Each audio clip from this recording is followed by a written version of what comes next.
이진동 기자께서는 지난 3년간의 이 뉴스버스를 함께 하시면서 그동안 있었던 우여곡절 어떤 게 가장 기억에 남으시는지.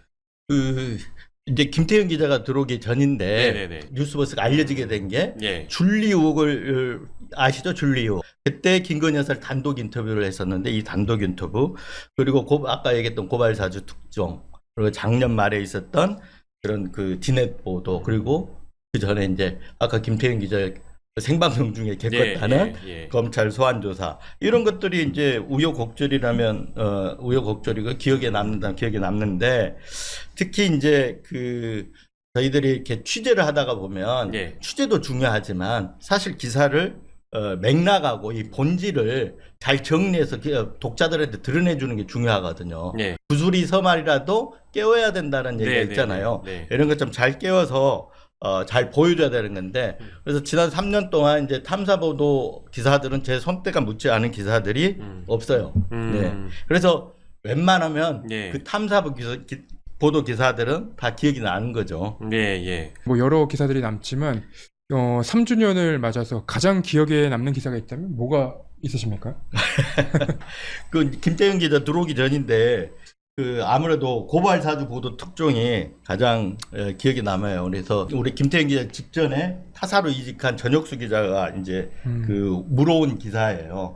취재 기간을 그때 2개월 정도 뒀었거든요. 근데 기사가 나가는 날 아침까지 막바지까지 정말 고생을 많이 했었는데 그 전날까지 기사를 구성할 정도의 어떤 고발장 페이지라든가 이런 것들이 있었는데 이 막상 고발장에 들어가 있는 주요 고발 혐의가 안 들어온 거예요. 기사 전날까지. 그래서 기사 써놓을 건 써놓고 그래서 마지막 전날 밤 거의 10시, 11시쯤에 전육수 기자가 이제 그 조성은 씨를 설득해 가지고 고발장 혐의 내용을 거기서 구술로 받아 가지고 그날 새벽 4시까지 해서 기사를 만들었는데 그 짧은 시간 동안에 이걸 판단하고 해석해야 되잖아요. 그렇죠. 고발장의 피해자가 윤석열, 한동훈, 김건희였다. 이 부분이 새롭게 드러난 거예요. 그 짧은 시간에. 그래서 거기에 대한 해석을 하느라고 밤새고 기사도 전부 뜯어 고쳤고. 그래서 권력 사유화, 검찰권의 사유화라는 게 그날 그 11시 이후에 들어간 거죠.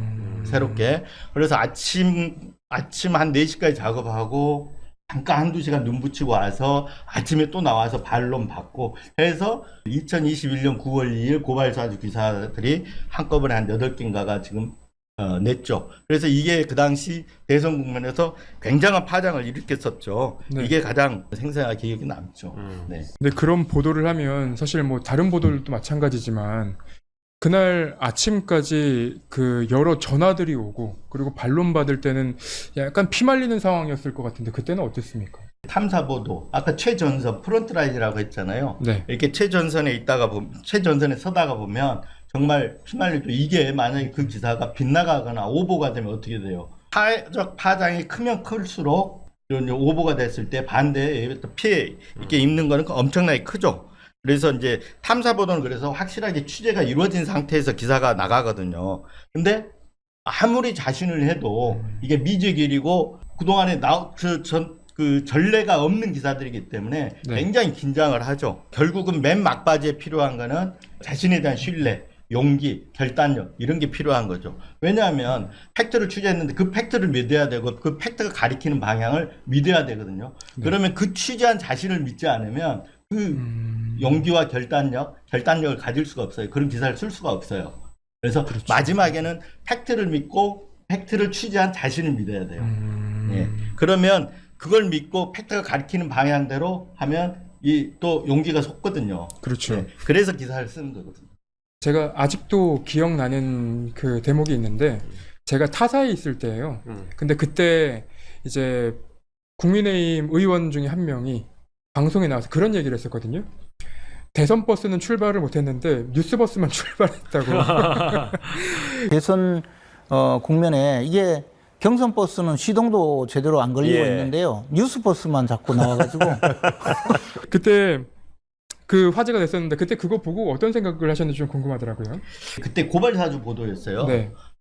그 전에 이제 줄리 의혹과 관련한 김건희 여사 단독 인터뷰가 있었는데 그때는 생긴 지 얼마 안 된 매체가 하다 보니까 진보 진영 쪽에서 그 당시에 윤석열 후보 쪽하고 어떤 손잡고 네. 줄리 의혹을 해소해주기 위해서 인터뷰를 한 거 아니냐 이런 의혹들을 제기를 했었거든요. 네. 근데 반대로 고발 사주가 나가니까 윤석열 후보 쪽에서 정치 공작이라고 한 거예요. 그리고 나서 이게 이제 사회적으로 큰 이슈가 됐잖아요. 네. 그러니까 그 당시에 국민의힘에서 대선 후보들 경선 버스를 경선 주자들끼리 이렇게 이제 막 띄워야 되잖아요. 그래서 경선 버스를 출발시켜야 된다고 했었는데 그때 뉴스버스가 나와가지고 고발 사주 보도가 이제 큰 이슈가 되니까 네. 그래서 그 얘기가 나온 것 같아요. 그리고 사실 그때 이제 뉴스버스에서 했던 보도 중에 저도 기억에 남는 게 김건희 여사랑 직접 통화를 해가지고 김건희 여사가 내가 줄리할 시간이 어디 있어요? 라고 얘기했던 게 나온 적이 있었거든요. 예. 근데 그때 진보 진영에서는 야, 줄리 의혹 약간 이제 해소시켜 주려고 통화했던 거 아니냐 이런 얘기들을 했었는데 그때 그 배경은 또 어떻게 됐던 겁니까? 그때 그 화제가 됐었거든요. 네. 그 줄리할 시간이 없다. 네. 한번 들어보고 한번 가보죠 이거. 저는 그래서 뭐 예, 석사도 2개나 받고 박사까지 받고 대학 강의 나오고 또 제가 사업하느라고 정말 줄리를 하고 싶어도 제가 시간이 없어요. 시간이. 네네네. 정말 미안한 얘기지만 네. 시간이 없어요. 네네. 그래서 그거는 그러면 제가 줄리였으면 제가 거기서 일했던 줄리를 아마 기억하는 분이나 저를 보셨다고 하는 분이 아마 나올 거예요. 제가 그랬다면. 네. 근데 안 나올 거예요 아마. 제가 그런 적이 없기 때문에. 그래서 저는 그거는 이제 시간이 지나면 예 모든 거는 아마 가려지게 돼 있어요. 지금 이거는 완전 진영 공개, 이거는 완전 누가 소설을 쓴 거예요. 그냥 소설. 처음에 뉴스버스 출범을 시키면서 알려야 되잖아요. 그래서 기획을 했던 게 국민들이 가장 궁금해하는 게 어떤 사안일까 이렇게 생각했을 때 그 당시에 윤석열 후보보다는 김건희 여사의 생생한 목소리를 듣고 싶어 할 거다. 이게 가장 궁금해할 거다. 그런데 그 당시에 언론의 스포트라이트는 윤석열 후보가 갖고 있었어요. 그래서 정치를 할 거냐 말 거냐. 네. 그래서 이제 정치 선언을 한 날이 2021년 6월 29일이에요. 네. 그래서 그 언론이 전부 윤석열 후보한테 가가지고 무슨 얘기를 하는지 들을 거 아니에요. 네. 그때 저희들은 어디로 갔냐면 김건희 여사한테 됐죠. 그래서 기자회견이 끝나고 화면에서 윤석열 후보가 정치 선언하고 사라지는 그리고 있다가 10분 뒤에 전화를 하면 전화를 받을 거다. 네. 이런 시점을 기획을 해가지고 전화를 하니까 전화를 받은 거예요.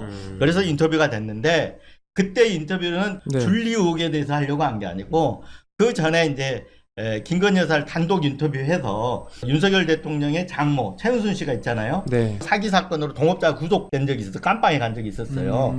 근데 거기에 대한 증인을 회유하고 할 때 김건희 여사가 돈을 갖고 간 적이 있었거든요. 네. 그래서 거기에 대한 그 취재와 거기에 대한 반론을 받기 위해서 전화 취재를 한 거죠.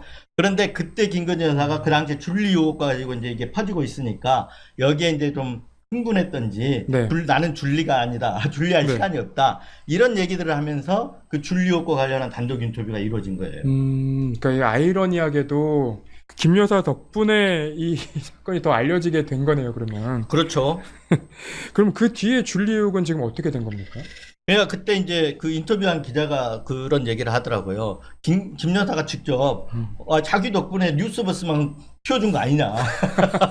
그러니까 실제 네. 그 뉴스버스가 김건희 네. 여사의 인터뷰로 인해서 굉장히 많이 알려지게 된 거죠. 그때. 네. 그게 언제냐면 첫 기사가 나가고 불과 열흘도 안 됐어요. 네. 네. 그러니까 바로 생긴 지 얼마 되지 않아서 인터뷰가 이루어진 거죠. 그때 이제 그 기사를 보면 이렇게 돼 있어요. 줄리가 아니다라고 일방적으로 김 여사가 해명하는 식이었단 말이에요. 맞습니다. 그래서 그때 제가 편집인 줄을 직접 썼는데 그러니까 그 당시에 줄리 의혹도 확인이 되지 않았지만 김 여사 나는 줄리가 아니다라고 했던 주장도 일방적 주장이다. 하지만 이게 김 여사가 당사자로서 목소리를 냈기 때문에 하나의 근거로서 남겨놓기 위해서 우리가 인터뷰를 했다. 네. 그리고 김 여사에 제기됐던 의혹에 대해서는 또 앞으로 뉴스버스가 검증해야 할 것이다. 이런 어떤 편집인 줄을 실어놨었거든요. 네. 사실 그 줄리 의혹을 맨 처음 제기했던 열린공감TV인가요? 네. 거기에 그 나왔던 안혜욱 선생님이나 이런 분들이 지금 재판을 받고 있잖아요. 네. 지금 이게 재판이 진행이 되고 있어요. 그래서 이 줄리 의혹이 해소가 됐냐?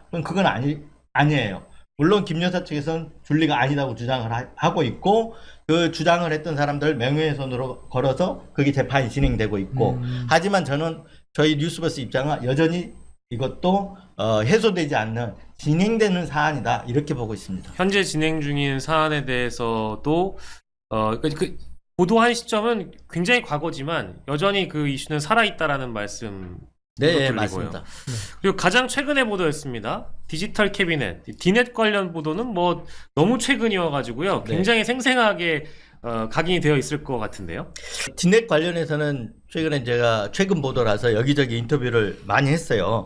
근데 기자들 중에 압수수색 당해본 사람이 거의 없잖아요. 네. 근데 그 압수수색을 저도 처음 당해봤거든요. 그때 그래서 이제 처음 당하는 일이고 그랬기 때문에 포렌식이 어떻게 이루어지고 압수수색이 어떻게 이루어지고 압수수색은 어떤 문제가 있는지 네. 이런 걸 한번 기자로서 내 눈으로 한번 봐보자. 그래서 포렌식에 제가 적극 참여했어요. 예. 그래서 변호사가 가도 되는데 저 같은 경우 직접 가가지고 옥신각신하는 과정도 있었지만 네. 저도 물어볼 거 취재하는 과정이 있었죠. 저도 이게 취재가 아닌 것처럼 은밀하게 취재하는 식으로 해서 네. 디넷 취재를 이제 압수수색을 다니면서 취재를 했던 거죠. 예. 네.